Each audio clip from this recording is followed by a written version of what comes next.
The rumble of steel on steel was deafening. Passengers clutched armrests, their voices rising in panic as the train tore down the tracks, faster and faster still. Outside, the world blurred into streaks of green and gray. Inside, a frantic conductor shouted into a dead radio, "The brakes aren't responding." It should have been a routine trip. But now, with every passing second, disaster loomed. A sharp bend lay just miles ahead. If they couldn't slow down, the train would derail.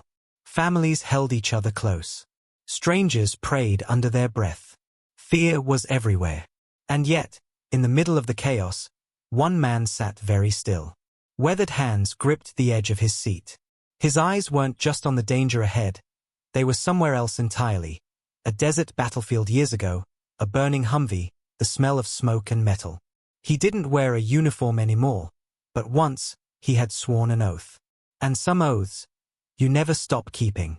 When the conductor stumbled past, he rose. "Show me the controls," he said. His voice was calm, steady, the voice of a man who'd faced death before. That was the moment everything changed.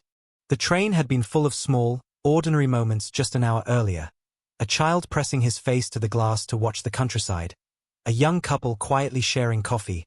An old man reading a newspaper. The low hum of conversation and the rhythmic clatter of wheels made it almost soothing. Then came the jolt. It wasn't huge at first, just enough to make coffee spill and papers flutter to the floor.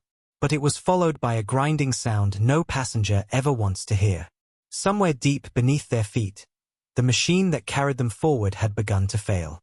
The conductor's voice came over the speaker, clipped and urgent. "Ladies and gentlemen, we're experiencing a mechanical issue. Please remain calm." The words did nothing to calm anyone. Parents gathered their children close. A woman gripped her phone with trembling hands, trying to call someone. The train's speed didn't just hold, it climbed. The gentle rocking turned violent, rattling teeth and shaking luggage from overhead racks. In the middle carriage, Samuel Kane, 71 years old, retired U.S. Army Staff Sergeant, sat with his gaze fixed out the window. He'd been reading a worn paperback, the kind with creased pages and coffee stains, but he hadn't turned a page since the first metallic groan. His instincts had gone sharp the moment it started. Years in the service had honed something in him most civilians couldn't understand. The ability to feel when things were about to turn bad. It was in the way the vibrations changed under his boots during convoys, the way air shifted before a mortar strike. And now, he felt it here, in the speeding body of steel beneath him. A young man across the aisle muttered, "We're not slowing down." His voice was thin, half disbelief, half rising panic. Samuel didn't respond. His eyes traced the landscape, telephone poles whipping past faster and faster. The bend ahead, he thought. He'd studied enough terrain in his life to know danger when he saw it. Up front, the crew scrambled. The engineer's hands were slick with sweat as he tried every lever, every emergency brake protocol. Nothing worked. The electrical system was failing in pieces, cutting communications. They were locked in a silent, speeding coffin. Passengers were starting to realize the truth. That's when Samuel stood. His knees ached, years of airborne jumps and battlefield marches had left them scarred, but he moved with purpose. He threaded through the crowd toward the front, steady in a sea of chaos. People clutched his sleeve as he passed, asking if he knew what was going on. He gave them the same answer each time, "I'm going to find out." When he reached the conductor, the younger man's face was pale, his hands trembling. "Sir, please, return to your seat." Samuel cut him off, his voice firm but not unkind. "Son, I've handled vehicles twice this size under enemy fire. Show me the controls." The conductor hesitated. Regulations screamed no. Fear screamed yes. After a heartbeat, he led Samuel toward the cabin. The moment Samuel stepped inside, it hit him, the smell of overheating metal, the red warning lights flickering like a battlefield under tracer fire. It wasn't just a brake failure. The control systems were fighting themselves. The engineer looked up, surprised to see an older passenger in the cabin. Samuel's eyes locked with his. "I'm Army, 20 years, heavy transport and combat driving. Tell me what's working and what's not. For a second, the engineer just stared, then something shifted. It was the same shift Samuel had seen in young soldiers on the battlefield when they realized the man beside them had survived things they couldn't imagine. As the engineer explained the situation, Samuel's mind worked quickly, mapping the train like a convoy under fire. Every second, the bend drew closer. Every second, the risk of derailment grew. Outside the cabin door, passengers held their breath. None of them knew this man. They didn't know the medals tucked away in a wooden box back in his modest home, the folded flag on his mantle, or the friends he'd lost in distant deserts and jungles. They only knew the set of his jaw, the steadiness in his voice, and the way the crew seemed to listen to him. And in that moment, with the ground racing beneath them and fate rushing toward them, that was enough. The moment Samuel's hands touched the control panel, the noise around him faded into something almost familiar. The chaos of machinery under stress, the rapid exchange of tense voices, the constant mental calculation of risk and consequence. The engineer pointed at the main brake lever. We've lost pneumatic pressure entirely. The system's locked out. Samuel's fingers traced the panel, feeling the vibrations through the steel. Then we bleed speed another way, he said, half to himself. The conductor blinked. Sir, that's not. Samuel's voice cut in, calm but carrying authority. I know the manual says no, but the manual wasn't written for this. The train shuddered violently, sending a ripple of gasps through the passenger cars. Outside, the tracks curved slightly, not the deadly bend yet, but close enough to remind everyone how little time they had. Samuel's mind pulled up memories like blueprints. Convoy Sierra, Iraq, 2006. He'd been behind the wheel of a 5-ton transport truck when an ambush tore into the road ahead. The brakes had blown under fire, and the only way to survive was to use weight and terrain to his advantage. He'd angled the truck into a sloping embankment, using friction and resistance to slow the runaway vehicle. The tactic wasn't pretty, but it saved his unit. Back in the cabin, he scanned the track map. There's a service siding 2 miles up. If we can shift weight, cut power to half the traction motors, and keep the rest running just enough to avoid a stall, we might slow enough to take the curve without flipping. The engineer stared. That's risky. Samuel looked him dead in the eye. So is doing nothing. The younger man hesitated, then nodded. Together they began working, Samuel barking short, precise instructions. Kill power to cars 3 and 4. Keep 1 and 2 alive. He turned to the conductor. Get on the PA and tell everyone to brace. Low center of gravity. Heads down. The conductor's voice cracked as he delivered the message, but it carried through the train. In the passenger cars, fear turned to a tense, focused silence. A mother pulled her son onto the floor and wrapped her arms around him. An elderly couple gripped hands and lowered themselves onto the aisle. Samuel moved to the auxiliary panel, flipping switches with the muscle memory of someone who had once learned to drive armored vehicles in the dead of night with nothing but red backlighting and the knowledge that a mistake could kill his entire unit. The engineer's hands shook, but Samuel's remained steady. Each lever felt like a trigger, one wrong pull, and the plan would fail. A voice broke over the intercom from another crew member. Approaching siding. Samuel leaned forward. Good. When I say cut, cut hard. No hesitation. He glanced out the side window. The siding loomed, a narrow stretch of rail that would siphon off part of the train's weight before rejoining the main track. It wasn't built for high-speed entry, but it was their only shot. Cut power, now. Samuel barked. The train lurched as the motors died in half the cars. The sudden imbalance sent a groan through the steel, but he could feel it, a fractional drop in speed. Not enough to stop them, but maybe enough to make the next step possible. Then, from the rear of the cabin, a young crewman spoke up. Sir, with respect, you're not one of us. Why are you doing this? Samuel didn't turn from the controls. His voice was quiet, but it carried the weight of decades. Because I've buried too many brothers already, and I'm not adding strangers to that list today. The engineer's eyes flickered with something. Respect, maybe, or the understanding that the man beside him wasn't just another passenger. Samuel knew the curve was less than 2 minutes away. His heartbeat didn't quicken. His breathing didn't change. Years ago, under gunfire, he'd learned that fear wastes oxygen and focus. And right now, both were priceless. He glanced at the speed gauge. Still too fast. "Hold on," he muttered. "We're not done yet." The speed gauge trembled at a number no sane engineer wanted to see. The landscape outside had become a smear of color, and the air inside the cabin carried a metallic tang, the smell of overheated brakes that no longer worked. Samuel kept his eyes forward, jaw tight. He could feel the bend ahead, even without seeing it yet.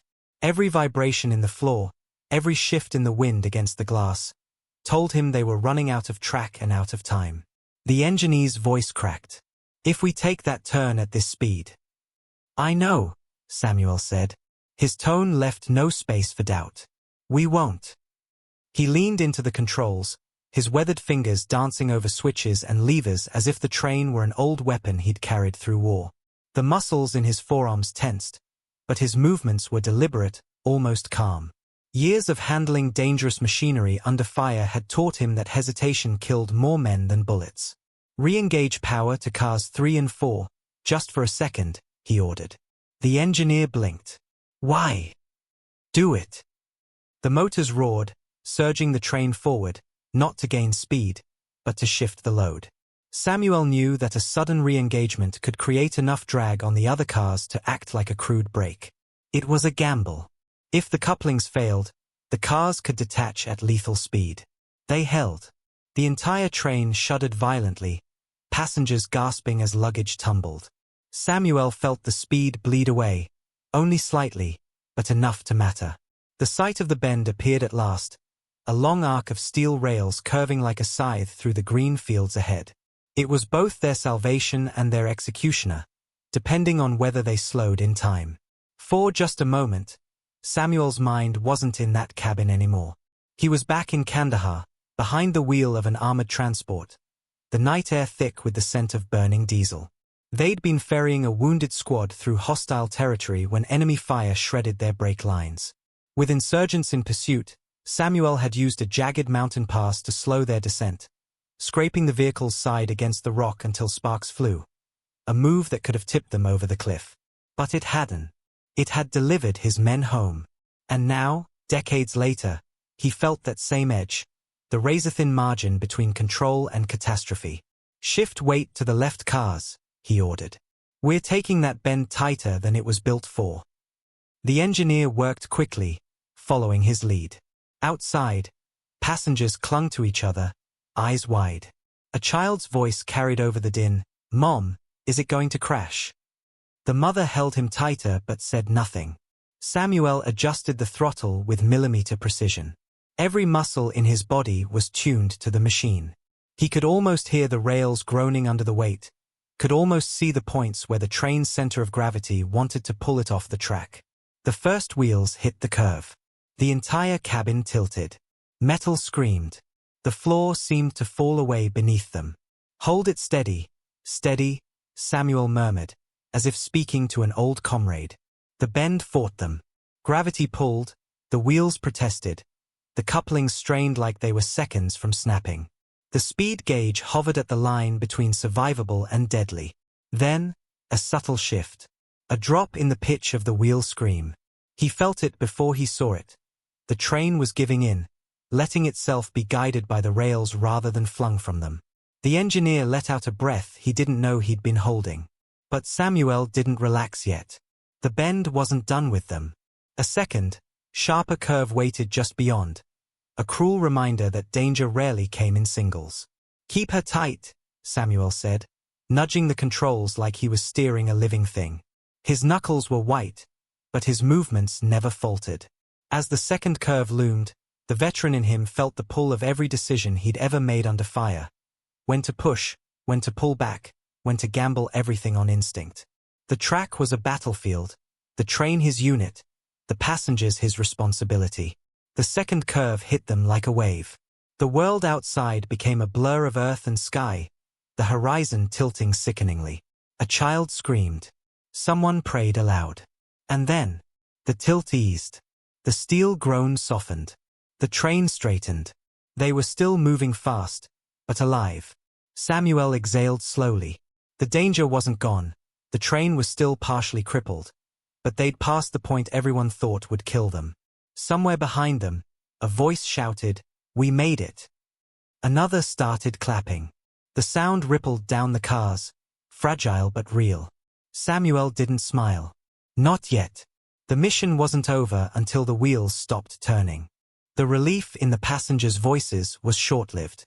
The train still hurtled forward, wounded but not tamed. Samuel knew they'd bought themselves time. Nothing more. "Nearest straight stretch?" he asked. The engineer scanned the map. "Half a mile ahead." Samuel nodded. "That's where we finish this." The conductor's voice came over the intercom again. Steadier this time but still urgent. "Ladies and gentlemen, brace again. We're making our final slowdown." In the passenger cars, people dropped low, holding onto seats, arms, or anything bolted down. Some closed their eyes. Others stared straight ahead, unblinking. Samuel's plan was dangerous. Without the main brakes, they would have to use friction, weight distribution, and controlled power cuts to bring the train to a halt before it reached the next major junction, where another train was due within minutes. He thought of his squad, years ago, in a burnt-out building overseas. Trapped, outnumbered, pinned by enemy fire. He'd told them, "Follow my lead, and we'll see the sun again." They had. Not all of them, but enough. Now, his voice carried the same steel. "Cut power to everything but the lead car. On my mark, reverse thrust at 20%. The engineer's hands shook. Reverse? At this speed? Samuel's gaze was unflinching. "Trust me." The half-mile stretched out before them like a thin rope across a canyon. When they hit it, Samuel barked, "Now!" The motors howled in protest as the lead car fought against the rest, the entire train shuddering under the strain. Sparks erupted along the rails. Somewhere behind them, a child began to cry. "Hold, hold," Samuel's voice was low, controlled, like a soldier guiding his team through a firefight. The speed bled away in painful increments. 90 miles an hour. 70. 50. The vibrations eased, just enough for hope to flicker. Cut power entirely. Silence. The massive weight of the train rolled forward on momentum alone, slowing with every yard. The final stretch felt endless. Samuel kept his eyes locked on the distance, on the point where the track ahead leveled into safety. 20 miles an hour. 10. The final jolt came like a sigh. The train groaned, then stopped. Just stopped. For a long moment, no one moved. The only sound was the ticking of cooling metal. Then the cabin door opened, and the conductor stepped into the first car, his voice breaking, "We're safe." The reaction was like a dam bursting. Applause, cheers, and sobs filled the air. People hugged strangers. Some knelt in the aisle to pray. Samuel stepped back from the controls, suddenly aware of the sweat on his brow and the ache in his knees. The engineer turned to him, eyes wide with gratitude. "Sir, I don't even know your name." "Samuel Kane," he said quietly. "Staff Sergeant, U.S. Army. Retired." Word traveled fast. By the time Samuel stepped into the passenger car, people were standing, clapping, even saluting. One young man, the same one who'd muttered earlier about the speed, pressed his hand to his chest. "Thank you, sir." Samuel shook his head. "Don't thank me. Just remember that sometimes, the person you think is just another face in the crowd might have fought their own wars before you ever met them." A little boy approached, holding out a small toy train. "You can have it. You saved us." Samuel crouched down, placed the toy gently back in the boy's hand, and smiled faintly. "No, son. You keep it. And you remember, real heroes aren't the ones in stories. They're the ones who show up when it matters." Hours later, after emergency crews arrived and the passengers disembarked, Samuel slipped away quietly. No interviews. No speeches. Just the quiet walk of a man who had done his duty, again. But for the passengers on that train, he would never be forgotten. To them, he wasn't just a veteran. He was living proof that courage doesn't retire, oaths don't expire, and sometimes, a single steady voice can change the course of fate.